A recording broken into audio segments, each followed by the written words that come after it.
Yeah, hajachukua hilo usisahau.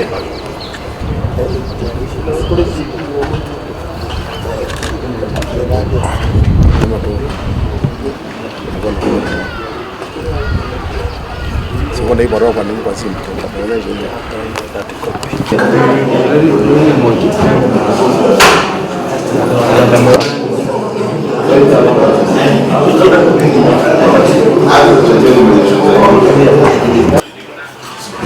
Dan kan give you na SOA number 60 kuja Give me honor.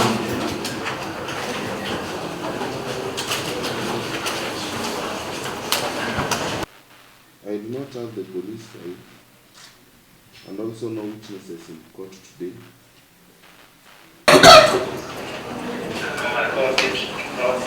Yes, Mr. Boswell. Your Honor, I can be able to arrange the witnesses, Your Honor.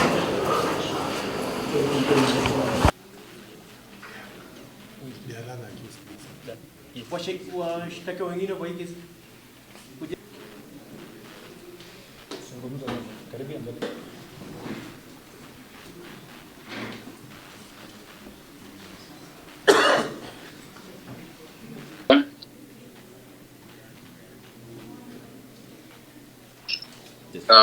Your Honor, we had agreed that Mr. Tum can go first and I will conclude. Yes, considerate of that circumstance and the fact that no money, not a single coin was lost. That Nyandarua County Mwangi, you present for the accused. For the second accused. Thank you. I believe Mr. Onsomo could give a conclusion on the same. Evidence adduced of any benefit, monetary or otherwise. The court is so inclined to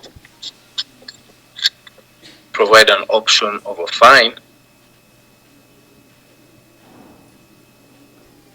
that fine not be punitive.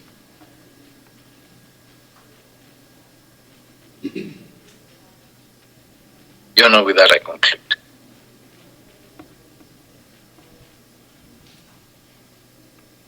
Thank you. Thank you. Him, with regards to his him being in custody, I'd explained that his situation makes it completely impossible. But we can ensure that the fine is paid by close of business today. In the event that it's not, then, Your Honor, we can take directions.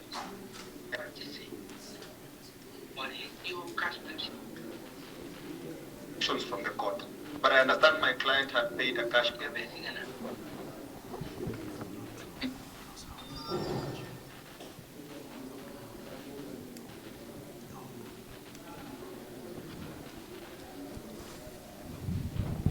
Can do a mission on Monday? Yes, very well, Your Honor. Most of them. Report. 24th of March.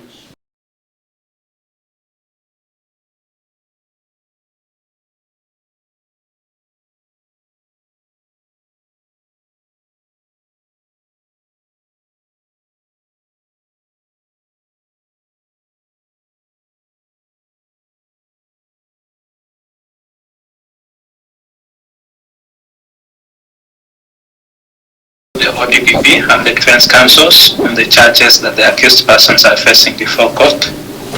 From the submissions, it's admitted that there was no evidence of loss of public funds and or personal gain from the funds to the project.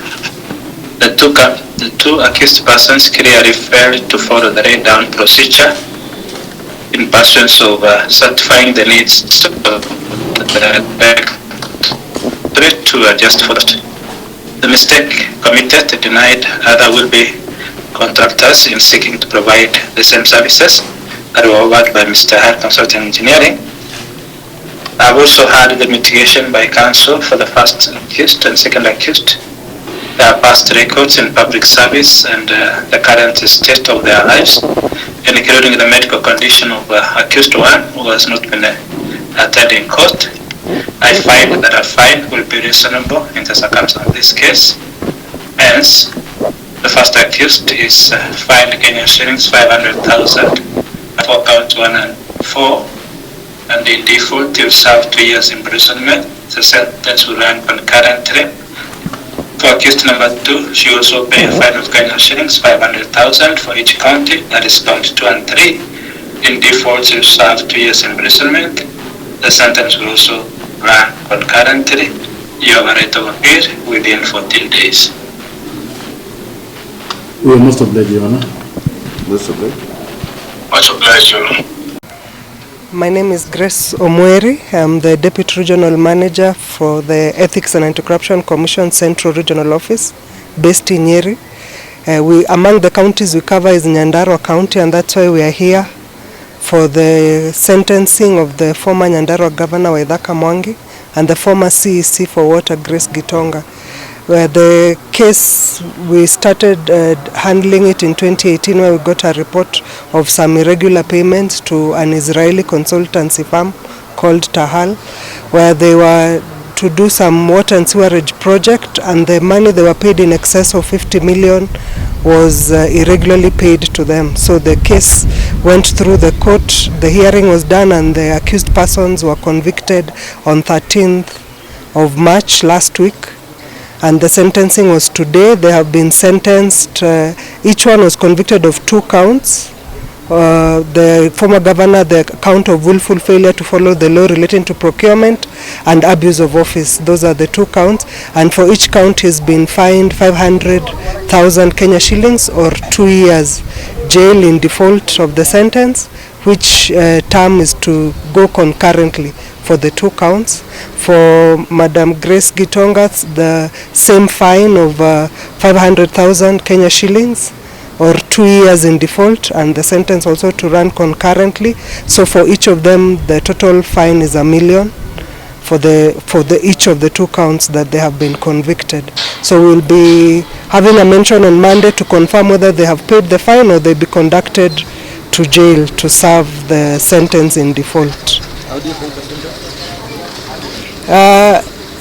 The court has the discretion to make the court is the one that considered the evidence and came up with that. So for us, we accept this ruling of the court.